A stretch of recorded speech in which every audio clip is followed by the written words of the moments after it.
ইসলামী ব্যাংকের ATM booth থেকে আমি কিভাবে ৬৫০০ টাকা উত্তোলন করলাম এই ভিডিওতে দেখানো হবে। তো চলুন ভিডিওটি স্টার্ট। সর্বপ্রথম এটিএমে প্রবেশ করার পর আমি আমার কার্ডটি এটিএম মেশিনে প্রবেশ করাবো।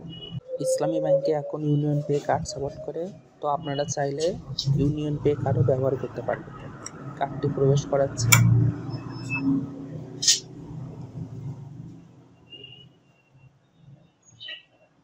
এবার আমি পিন নাম্বারটি দিয়ে নিচ্ছি, ৪ ডিজিটের পিন সংখ্যা। এরপর অ্যাকাউন্টটিতে লগইন হয়ে গেল। এখান থেকে আমি যাব নগদ উত্তোলন। এরপর টাকার পরিমাণ আমাকে দিতে হবে। এখানে আমি অন্যান্য পরিমাণে ক্লিক করব। এরপর বাটন টাইপ করে লিখব ৬৫০০। এরপর সঠিক বাটনে প্রেস করব।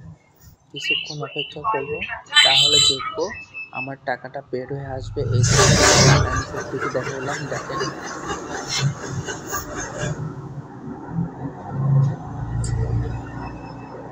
এখানে খুলে যাবে।